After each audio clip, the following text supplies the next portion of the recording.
नमक पानी नहीं। हम सारे भारतीयों को ये विचार अवश्य करते रहना चाहिए, करना चाहिए नहीं, करते रहना चाहिए कि हम क्या थे और क्या हो गए। ये जो विकास हमको दिखता है, जो चकाचौंध हमको दिखती है, ये वैज्ञानिक विकास है, किंतु सर्वात्मना हमारा जो आध्यात्मिक ह्रास हुआ है, जिन विद्याओं को पाने के लिए पूरी दुनिया हमारे देश में आती थी, पूरे विश्व के लोग हमारे देश में आते थे, जिनके कारण हमारा देश विश्वगुरु कहलाता था, वो सारी विद्याएं समाज के सारे पाठ्यक्रमों से नदारत है। उन विद्याओं का कहीं लेश भी नहीं बचा हुआ है। जिस विद्या के कारण हम दुनिया में सबसे बड़े कहलाते थे, वो विद्या यदि हम नहीं बचा पाएंगे तो हमारा सारा गुरुत्व, हमारी सारी गरिमा, हमारा सारा वैभव, हमारी सारी पहचान नष्ट हो जाएगी। तो देखिए, विद्याएं दो प्रकार की कही गई हैं, एक अपरा विद्या और दूसरी परा विद्या। अपरा विद्या ये है जो हमको दिखाई पड़ रहा है भौतिक विकास, जिनसे इस संसार में, इस लोक में हम सुखपूर्वक रह सकते हैं। और ये लौकिक विकास जितना भी है, इस लोक में होने वाला जितना विकास है, जो विज्ञान के चमत्कार हैं, जो सारी सुविधाएं हमको जीवन के लिए प्राप्त होती हैं, ये सारा विकास जो हमको दिखाई पाता है बाहरी, जिसको हम विकास कहते हैं, ये सब अपरा विद्या का परिणाम है। किंतु अपरा विद्या परलोक तक हमको लेके नहीं जाती। जो परा विद्या है वो तत्व दर्शन है, और ये तत्व दर्शन केवल भारतीयों की विद्या है, सनातनी हिंदुओं की विद्या है। सनातन सनातन खूब चिल्लाते हैं आजकल। आजकल सनातन सनातन चिल्लाने का फैशन बना हुआ है। सनातन का अर्थ क्या होता है, सनातन किसको कहते हैं, सनातन सिद्धांत कौन से हैं, ये केवल वो जानते हैं जो संस्कृत के शास्त्रों को जानते हैं, जो खाली कथा वाचन करते हैं, प्रवचन करते हैं, जो संस्कृत का एक भी ग्रंथ पढ़े बिना गुरु बन के बैठ गए, विराज गए अपने नाम के आगे बड़े बड़े आचार्य की पदवी लगाकर। ये सब इन विद्याओं को नहीं जानते। इन विद्याओं के अधिकारी हैं वे संस्कृत के पंडित, वे संस्कृत के विद्वान, वे संस्कृत के विद्यार्थी, जो शास्त्रानुसार संस्कृत का अध्ययन करते हैं। वो परा विद्या, उसी का नाम अध्यात्म विद्या है। उस विद्या से ये पूरी सृष्टि जो हमको अभी दिखती है ना, टुकड़े टुकड़े होकर के, कि ये हम हैं, ये हमारे हैं, ये तुम हो, ये तुम्हारे हैं, ये झाड़ है, ये पेड़ है, ये पशु है, ये पक्षी है, ये मेरा घर है, ये तुम्हारा घर है, ये हमारे मित्र हैं, ये हमारे शत्रु हैं, ये खंड खंड करके जो दिखाई पड़ता है सारा जगत, जैसा अर्जुन को दिख रहा था युद्ध के भूमि में। अर्जुन को मोह हो रहा था, ये हमारे हैं, इनका वध हम कैसे करें। तो भगवान ने गीतोपदेश दे करके, उस गीता के अमृत का पान करा के अर्जुन की वो दृष्टि नष्ट कर दी, और अपना वो विराट स्वरूप अर्जुन को उन्होंने दिखा दिया। वो कौन सा विराट स्वरूप है, वो कौन सी विद्या है जिससे खंड खंड में दिखने वाली सृष्टि अखंड हो जाती है। यहाँ भेद दिखना बंद हो जाता है। पूरा जगत जो भेद पर हमको प्रतिष्ठित दिखाई पड़ता है, उसके भेद को समाप्त करके जब एक अभेद दृष्टि प्रतिष्ठित हो जाती है जिस विद्या के द्वारा, उस विद्या का नाम है परा विद्या। उस विद्या को जानना, उस विद्या का प्रकाश करना ही सनातन धर्म है। न घंटा बजाना सनातन धर्म है, न घड़ियाल बजाना सनातन धर्म है, न मंदिर जाना सनातन धर्म है, न भागवत की कथा सुनना सनातन धर्म है। सनातन धर्म है पूरे विश्व को एक दृष्टि से देखना, अभेद दृष्टि से देखना। जो तत्व हमारे भीतर है वही तत्व पूरे जगत में है। आत्मवत् सर्वभूतेषु, पूरे विश्व को अपने समान देखना। सर्वभूतेषु चात्मानं सर्वभूतानि चात्मनि ईक्षते योग युक्तात्मा सर्वत्र समदर्शनः। सर्वभूतेषु चात्मानं, संसार में जितना भी भूत है, भूत का मतलब है भू धातु से ता प्रत्यय हुआ। भूत यानी जो हुआ है पैदा, जो धरती पर पैदा हुआ है, जो दिखाई पड़ रहा है, नदी है, पेड़ है, पहाड़ है, पशु हैं, पक्षी हैं, हिंसक पशु हैं, अहिंसक पशु हैं, मित्र हैं, शत्रु हैं, ये जितने भी दिखाई पड़ रहे हैं जगत में, इन सब का नाम है भूत। उस भूत को किस दृष्टि से देखना चाहिए? वो दृष्टि है एकत्व दृष्टि, वो दृष्टि है अभेद दृष्टि। जिस दिन ऐसा हो जाए कि हम अपने समान पूरे विश्व को देखने लगेंगे, उस दिन समझिए कि हमारे भीतर धर्म की प्रतिष्ठा हुई है, हमको सत्य का विज्ञान हुआ है। अभी हमको अपना पुत्र बहुत प्यारा लगता है, दूसरे का पुत्र अपने पुत्र के बराबर प्यारा किसी को लगता है? लगता ही नहीं है। पर जिस दिन लगने लगेगा, जिस दिन अभेद बुद्धि हो जाएगी, उस दिन तत्व ज्ञान होगा। उस तत्व ज्ञान का नाम परा विद्या है। ये भागवत जो सुनाई जाती है, ये नाच नाचने के लिए नहीं होती है, ये रास लीला करने के लिए नहीं होती है, ये वैभव के प्रदर्शन के लिए नहीं होती है। भागवत की कथा परमहंस संहिता है। भागवत को परमहंस संहिता कहा गया है। ये परमहंसों की संहिता है। तो जो भागवत है ये उस आत्मविद्या का बोध कराने वाला ग्रंथ है। तो आत्मविद्या तो सारे प्रवचनों से गायब।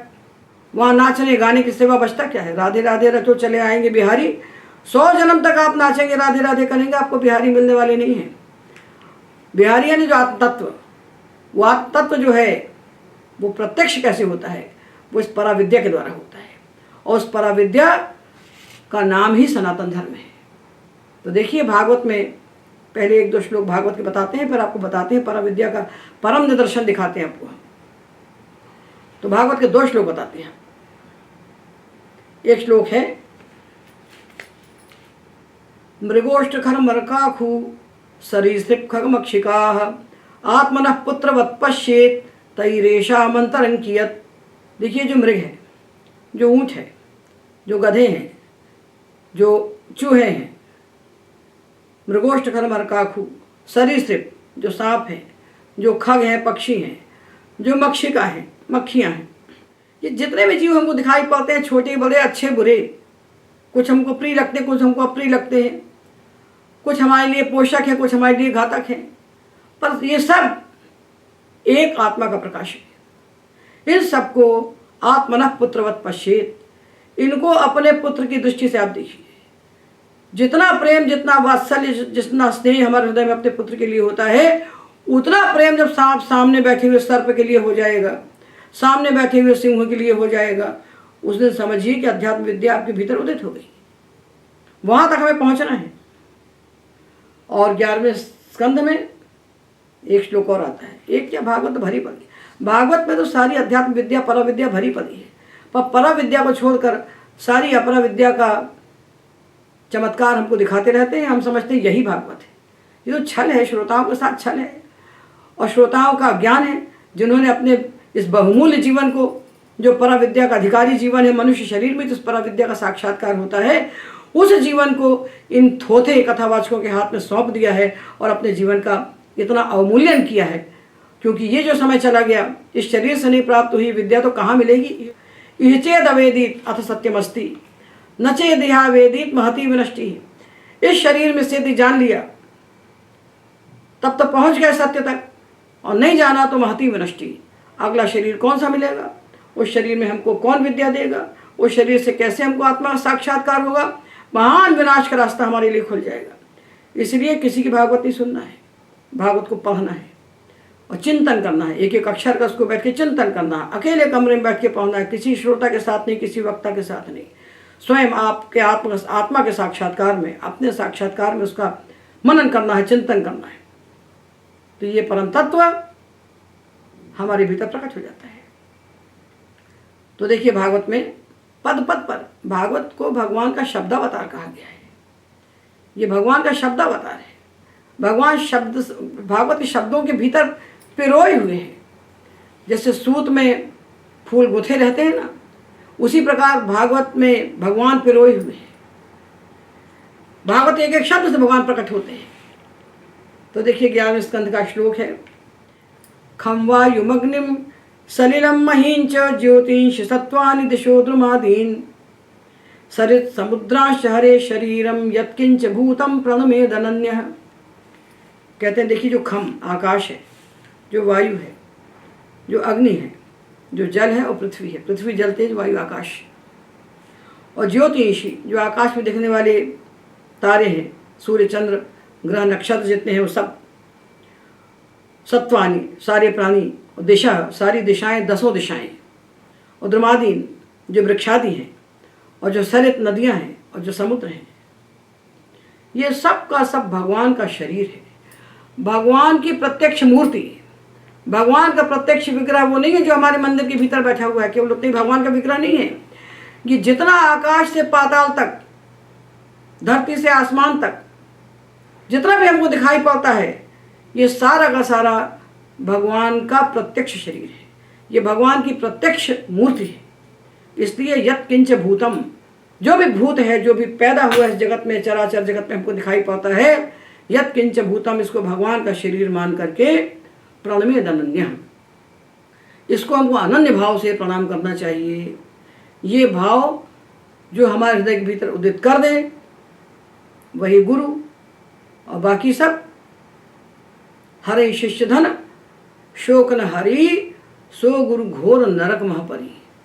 जो शिष्य का धन तो हरते हैं और शिष्य का शोक नहीं हरते, ऐसे गुरु घोर नरक में जाकर पाते हैं। ये गोस्वामी जी का वचन है। आज कथा का व्यवसाय है, इतना बड़ा व्यवसाय इस परमहंस संहिता का कभी नहीं हुआ था। जो आत्मविद्या का ग्रंथ है, आत्मविद्या ऐसे ताली बजाकर समाज में बैठकर चौरस्ते पर नहीं गाई जाती है। आत्मविद्या अरण्यों में कही जाती है, जंगलों के भीतर, तपोवन के भीतर। इसको रहस्य विद्या कहते हैं। तो जो उपनिषदों की रहस्य विद्या है, जो वेद की रहस्य विद्या है, वही रहस्य विद्या श्रीमद् भागवत में प्रकट हुई है, जो भगवान का प्रत्यक्ष शरीर बनकर वहाँ खड़ी है।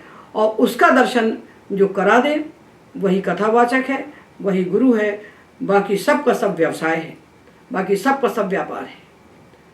हम अपने इस अमूल्य जीवन को, जो जीवन हमको इस आत्मविद्या को प्राप्त करने के लिए मिला है, केवल इसी शरीर से इस विद्या का साक्षात्कार होता है। भगवत प्राप्ति का साधन केवल यही शरीर है, दूसरा कोई शरीर नहीं है। साधन धाम मोक्ष कर द्वारा, पाई नहीं परलोक सवारा। साधन का धाम है ये। सारे साधन इस मनुष्य शरीर से हमको उपलब्ध होते हैं, और ये मोक्ष का खुला हुआ दरवाजा है। और इस शरीर को प्राप्त करके यदि हमने इस आत्मविद्या को नहीं प्राप्त किया तो महती विनष्टि, महान विनाश हमारा सुनिश्चित है। इसलिए अपने इस अमूल्य जीवन को किसी के हाथ में नहीं सौंपना। 2 अक्षर पढ़ना यदि हमको आता है तो एकांत बैठ करके भागवत के 2-2 श्लोकों को रोज पढ़ेंगे तो कभी न कभी वो परम तत्व हमारी मुट्ठी में हो जाएगा। ये सामने, आंखों के सामने नर्तन करेगा। वो कृष्ण तत्व जो है, आत्म तत्व, वो आपकी दृष्टि के सामने नर्तन करेगा। किंतु हम अपने इस बहुमूल्य जीवन को, इस मनुष्य जीवन को दूसरे के हाथ में सौंप करके अपना कितना बड़ा नुकसान कर रहे हैं, अपनी कितनी बड़ी हानि कर रहे हैं, इसके लिए हमको सचेत होना चाहिए। इस शरीर को कहा है गोस्वामी जी ने कि सरग नरक अपवरग नसेनी। इससे 3 रास्ते जाते हैं। एक रास्ता स्वर्ग में की ओर जाता है, एक नरक की ओर जाता है, एक अपवर्ग यानी मोक्ष की ओर जाता है। तो ये मोक्ष का साधन जो है, इस शरीर का व्यय किसी ऐसे कार्य में हमको नहीं करना चाहिए जिससे हमारे जीवन का अनंत काल के लिए क्षय हो जाए। ये तब